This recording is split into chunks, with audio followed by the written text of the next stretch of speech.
I'm a little groggy. Well, I'm a little like combination groggy and refreshed from a finally like a nice, really, really good sleep. Excuse me, I have something in my eye.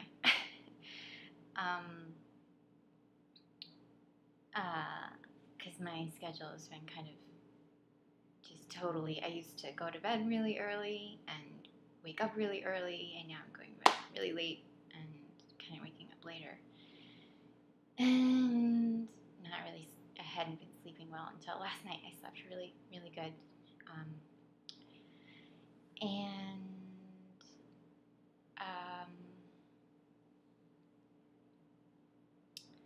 I actually didn't meditate this morning because I was just feeling so already kind of, I can't describe it. It's like I feel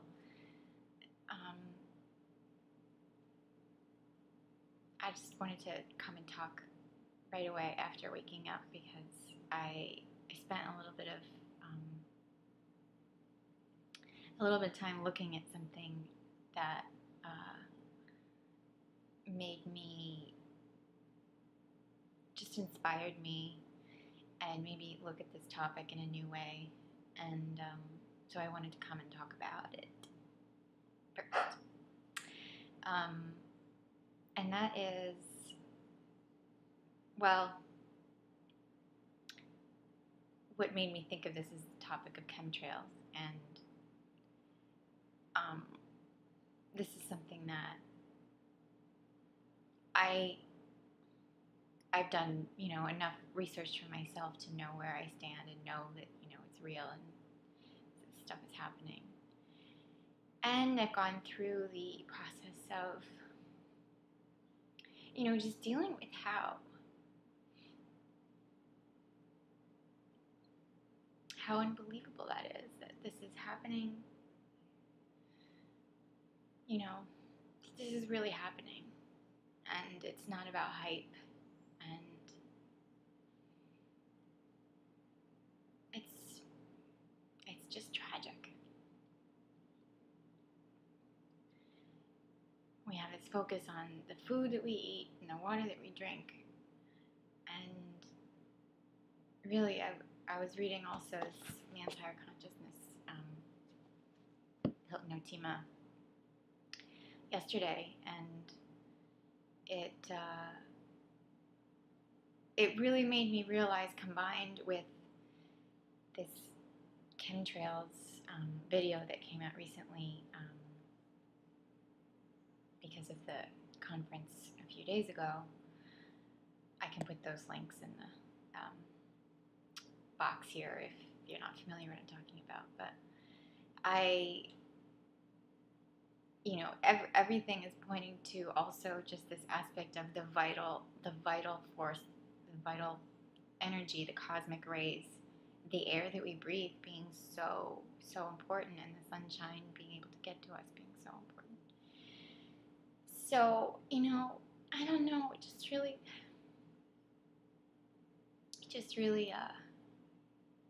got to me in a good way. Like, I'm emotional, but it's like I didn't want to be scared to. I felt like I had a message now, and who cares? I'll just say it now.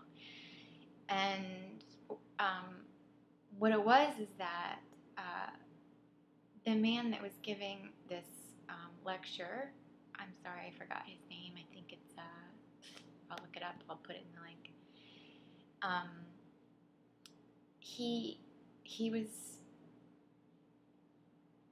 He had all this knowledge about the details of it.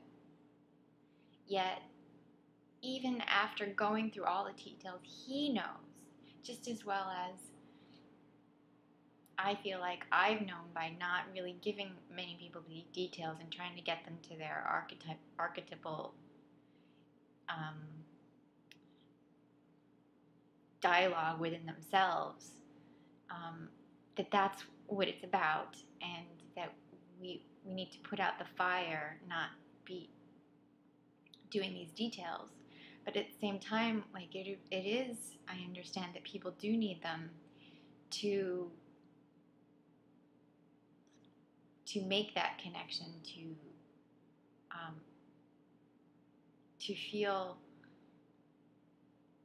there is a purpose to this, and there is a I guess a purpose and the non-purpose. I know there's a paradox there, but that there is suffering going on, and it's not about whether you believe in it or don't believe in it, but it's there. And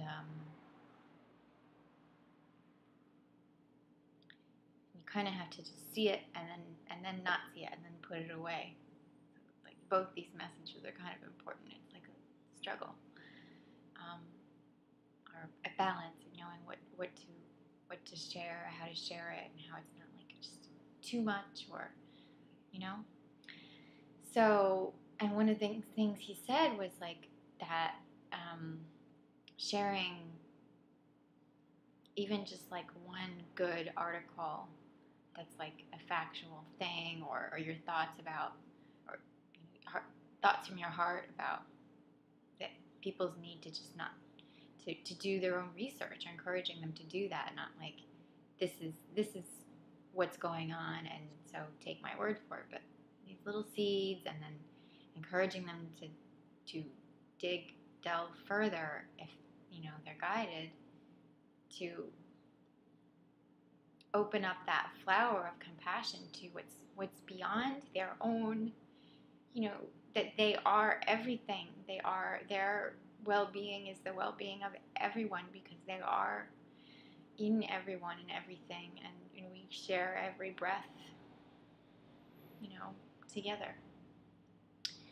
So he was saying how the math of it, just sharing it with one person and that with two people and then with two people, that it's an exponential thing. And I don't know, I see that and have been feeling that. I've been myself motivated by that kind of feeling, that like even if just one person is beginning to ask themselves questions in a new way, that I feel so excited about that. But I don't really know. I see little bits of space opening up with people, but I don't really know yet. And but I trust and I have faith that that's what I can do. That's all I can do. I know that I care about my loved ones around me and everyone, and that it's okay if however they want to perceive me. I just feel that I'm the only one that gets to be me, and you're the only one that gets to be you, and you have to do that to the fullest that you possibly can, and not be scared of what anybody thinks, and or however many resistors you have. And in my case, I have a lot of resistors. I'll tell you that, because I was raised with a very achieving kind of. They wanted to achieve, and so they really went down the route of higher education, priding themselves in that. And so everything, the educational system, that entire thing, is with the accolades and all of that, really can make one feel they've already got it secure and organized, and they've achieved a level of intelligence that they feel they can rely on. So it's really, really hard for them to to consider that all of that is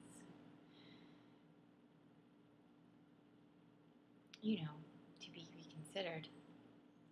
But it's not for, there's no mistake here, and the purpose there's so much more power behind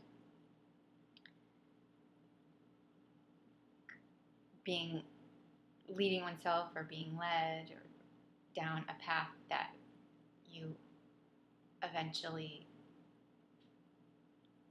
uncover is not where your heart is. And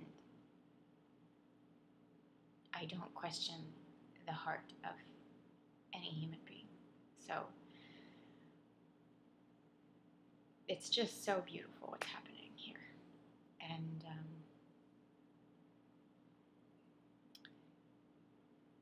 I guess that's all I want to say. We're doing great, and one by one, see some lights light up and begin to bring about some real things that could help the real material, tangible stuff that is this earth and the forests and the breathing and the lungs of the planet being restored. So I hope everyone has a great day, and talk to you soon. Okay, bye-bye.